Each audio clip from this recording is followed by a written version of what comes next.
222. Testing 1212. Hey hey. 222. Hey hey. Testing 121212. Hey hey. 22. Hey hey. 22. Testing 1212. Hey hey hey. 22222. Testing 1212. 22222. Testing 121212. No. I'm going to put this on him as a backup.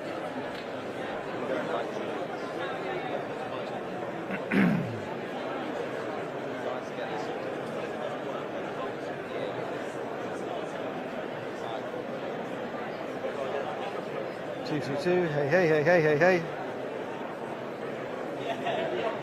222. Hey hey. 222. 222. Hey hey. Hey hey hey hey. 222. 222. Hey hey. Look, you got it.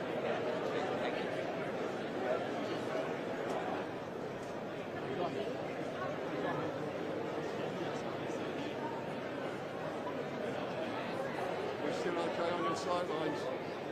It's as good as it's come get.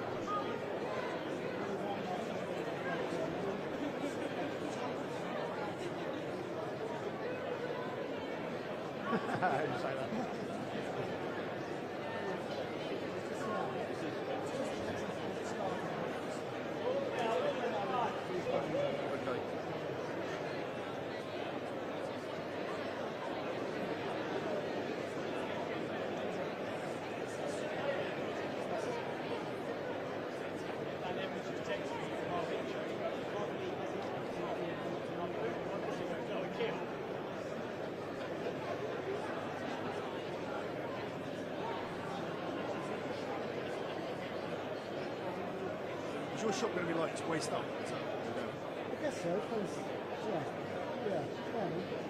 so if we're like on our knees on the floor, kind of quite close to it, is that all right?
Can I see what you're...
first bit, if you want to talk about the fence, this bit, I think it'll exclusively be but yeah, so we're expecting the remarks to be about 2 minutes, then into the workforce Q&A for a bit longer. Yeah.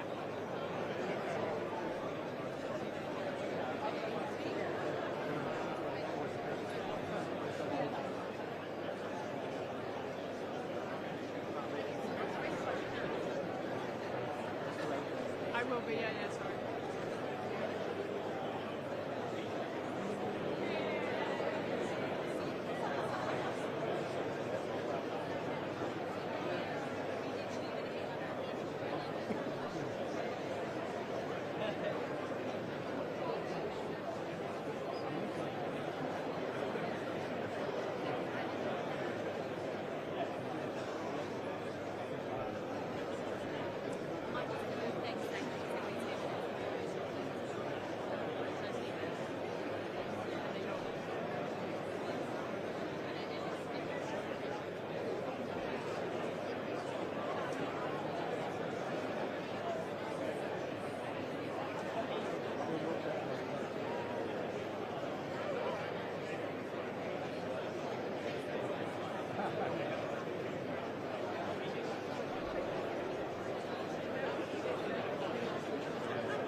I'm Ellen. I was a technical apprentice here at Leonardo Luton, and this morning we've had the absolute privilege and pleasure to host the Prime Minister in our site.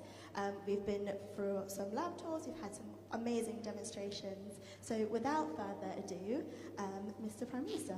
Ellen, thank you very much. Thank you.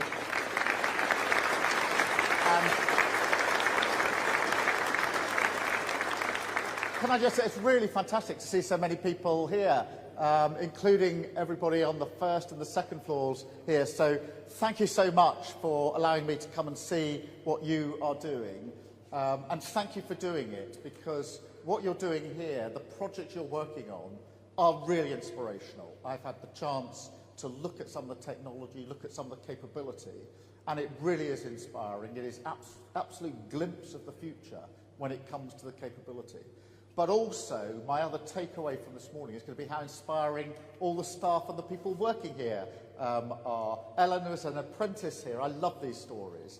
And a number of people who showed me around were apprentices here. So for everybody who's an apprentice here this morning who's listening to this this is really uplifting. I love these stories of people coming, starting as apprentices and then working their way up to leadership positions. And I had we diverted, I think, Ellen, to go and see your team because we saw them working away, and really had the opportunity to say thank you to them. So inspirational work that you're doing, really inspirational people that you are working here, and it feels like a really incredible place to work. People work with a smile on their face because, one, it's really interesting, cutting-edge work, and two, I think and I hope you've got a deep sense of just how important your work is to the defence and security of our country, actually beyond our country, Europe and more globally. And it's never been more needed than it is now. I think all of you will probably feel, and your families and your friends will feel, that in the last few months the world has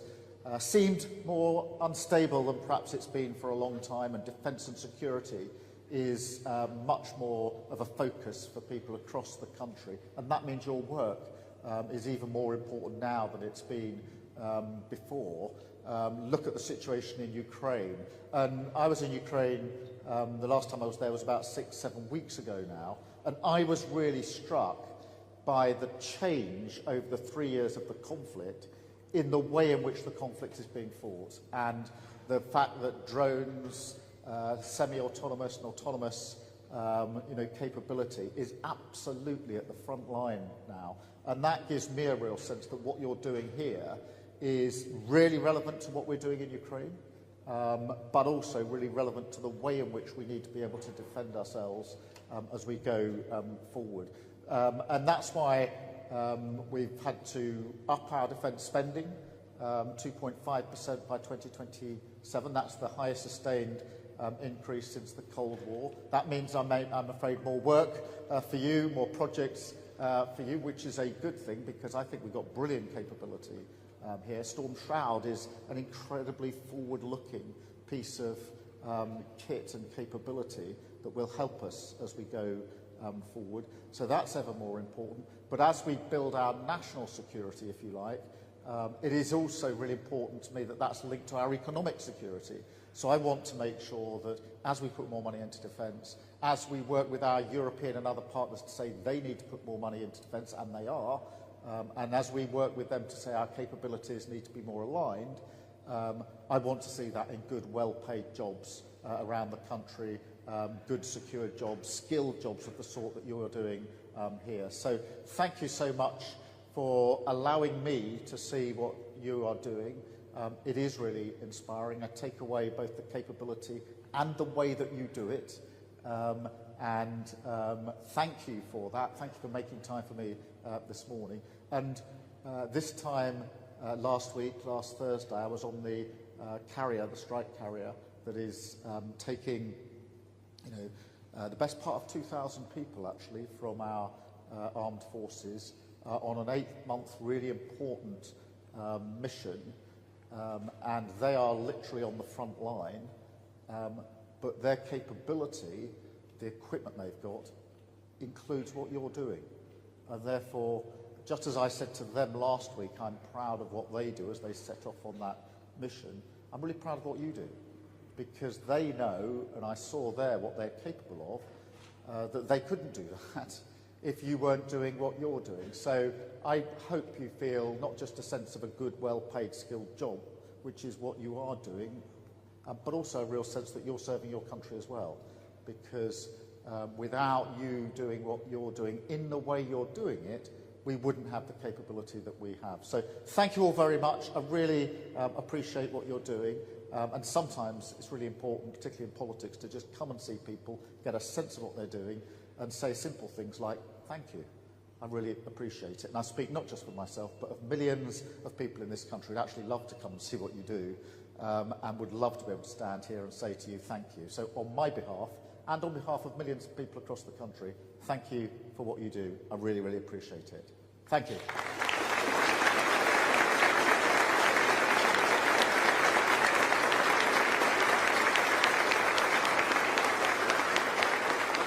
And I think the plan is now we're going to take some questions. So do we have some people with some questions? Yes. Your name is? Pe- How far into your apprenticeship are you? And is it 3 years? Is it 4 years? Fantastic. Great. You must be inspired by seeing people in leadership positions here who started off as apprentices. Absolutely. It's a great story. I'm a big, big fan. Yes. Over to you.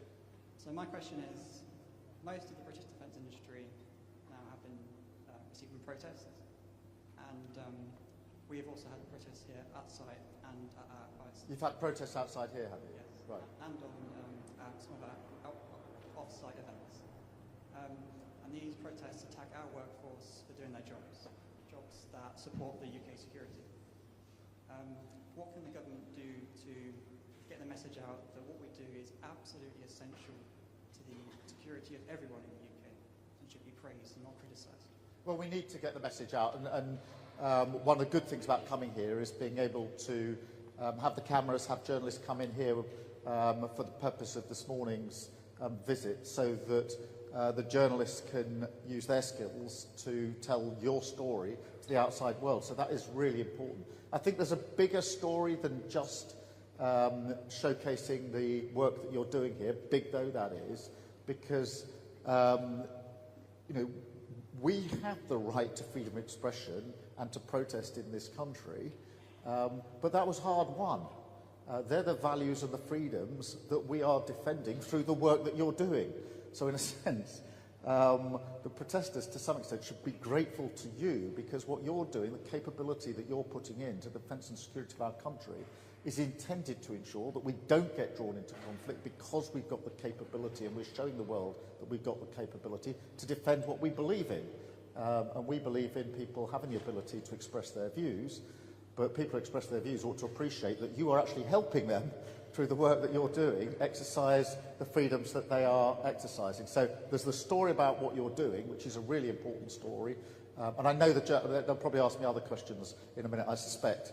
But they will also tell this story. No, to be fair, they will tell this story to the outside world of what you're doing here. And that is really important, because the work you do here deserves to be showcased. And I'm really pleased that we're able to do a little bit of that today. Thank you. Where else have we got? Yeah. Good morning. My name's Olivia. I'm a Principal Systems Engineer on the Brightstorm system. At the moment at Leonardo, women make up about 12% of the engineering workforce across the UK. That's come up a lot since the early 12%? 80s. Yeah. Right. So that's come up a lot since the early 80s. We have more like 2%, but still a lot of work to do. So what can we do in schools today to help more young women think about careers in engineering? Really good question. At 12%, we've got to get that number up. 2 to 12 is good, but 12 and upwards would be even better. I think there are a number of things that can be done. Firstly, get into the schools and the colleges and tell people what you're doing, because I suspect actually a lot of children and young people would have no idea what a job here might entail. I am absolutely convinced that if they knew what you're doing, they'd want to come and work here. But it's just planting that spark, that idea with them. It's very difficult for children, young people to aspire to do something if they don't know what that something is. So they need to come and feel. I'd actually get them in here as well, by the way, to have a look at what you're doing. But go and talk to girls and young women. I think Ellen does that because the other thing is to showcase the women you've got here in leadership positions who are doing brilliant things. Be proud of what you're doing and get out there. The last thing I think I'd say is this. I think there's quite a lot of evidence showing that when it comes to more women in the workforce, which is always a good thing, the sort of critical mass point, there comes a point where once there are enough people, then that in itself becomes a magnet. So go out and tell that story, particularly go into schools. I'm a really big fan of this. All of you will at some stage in your lives have got the spark to say, I want to go and work in this area, I want to go and develop my skills, do an apprenticeship, whatever it may be. There'll be different reasons. It may be family, it may be really big interest in things you're doing at school. But very often it's because somebody else has shown a young person what it is to do a job like this. So go and tell your story, tell it to girls, tell it to young women. And I don't know whether you're able to get people into the premises here. I'd bring them in. I mean, what I've seen this morning would inspire, I think, girls and young women to say, I want a bit of that. I want to go in and I want to do it. So tell the story and be proud about it. Great. Hiya. I'm Sadie and I'm doing a business degree apprentice and I'm in my first year, so I just joined in. And is that 3 years? Yes, it is. Fantastic. Yeah, so my question is, as someone whose career is transformed by enrolling in an apprenticeship, I'm passionate about making these opportunities more accessible. What is the government doing to ensure that the education system teaches young people the skills and knowledge that is needed for high-tech industries like aerospace and defence? Well, thank you so much for asking this, because the apprenticeship story and the skills that go with it is hugely important, and we don't tell the story enough. I genuinely think that we've got a sort of default position for young people, which is it's college and university is the only route. Now, college and university is a great thing, but it's not the only route, and doing an apprenticeship is equally challenging, equally complicated, equally skilled, and we need to really make that case over and over again. And I went to university. That was great for me. My dad, I've said this many times, the press knows, he worked in engineering. He was an engineer. He did an apprenticeship, and so I've always felt, and he was a skilled engineer, so I personally understand how important that route is, the skills and the brilliance that comes with being an apprenticeship. We need to support apprentices. We need to make the case for them. We just changed the rule that says there was a prohibition, as you probably know, that if you hadn't got maths to a certain level, you couldn't even start an apprenticeship. I thought that was wrong. There are many reasons why, whether it's GCSEs or A-levels, people don't always do as well as they think or they might, but it shouldn't hold them back from doing an apprenticeship, because we know that people who may not have maths, GCSE or whatever go on to do brilliant apprenticeships. So we need to clear the way, give the support. I'm a big champion of apprenticeships. I think we don't do enough in relation to them. We should go out and say much more about them. And we've got to get rid of this default position that university is the only way forward. It certainly is not, in my view. And it's right, I mean, you know, our boy now is 16 and we're having this discussion about what should you do. And I'm really encouraging. Look at apprenticeships. Good. Is there any other questions from anyone? You've got a question? No. Yeah. Sorry about that. Hello, I'm Georgiana and I joined Leonardo on the graduate scheme in 2023, and then I've since become a project leader. My question is, as we look forward to the EU-UK summit on the 19th of May, how does the government plan to balance domestic defence capabilities with international collaboration and procurement? I think this is such a good question, because if there's one big message coming out of the last 6 months, it's that European countries, including the United Kingdom, need to do more on defence and security. I think it's vital to the peace in Europe and beyond. I think it's vital to holding NATO together. And I don't say it should be Europe or the US, we should do both, but our European countries and us need to do more. And that is why we're collaborating on a number of levels. We've got the summit coming up in 2 weeks, the EU-UK summit. That is a real opportunity for us to reset our relationship, bring ourselves closer to our allies. But outside of that, we've set up, as you may have seen, the Coalition of the Willing, which President Macron and myself have sort of steered a group of countries that are prepared to sort of lean forward when it comes to providing the support that Ukraine is going to need. The lessons there are we need to work together, we need to coordinate better, I think we need to share capability better. I'd like to see some of what you're doing here talked about in the meetings I'm having, because one of the lessons we learned, for example, in Ukraine is that many allies were willing to put capability forward to Ukraine. That's a good thing. But because our capabilities are slightly different and we haven't coordinated in the past, it's not as effective as perhaps it might otherwise have been. So I think there's a really big prize here, and I want us to be in that part of that. Of course, that will mean more work, more contracts for you on some of what you're doing and contracts for the future. So thank you very much indeed. Thank you. Anybody else? Yes. Hi. My name's Georgia, and I'm a business degree apprentice in my first year here. And my question is... That's again 3 years. Again 3 years, yes. Is that linked to a particular university or college? So we attend University of Hertfordshire, which is in Hatfield, and we go... Oh, yeah. Okay. Yeah. And my question is, in many countries, governments strongly support their national defence champions in global competitions. Going forward, how will the government support British defence firms as we look to enhance our international export capabilities? We do, and we need to do more of it. We need to champion. I do champion what you do a lot. So in the margins of a lot of the meetings that we do internationally, there is very often discussion about defence capability.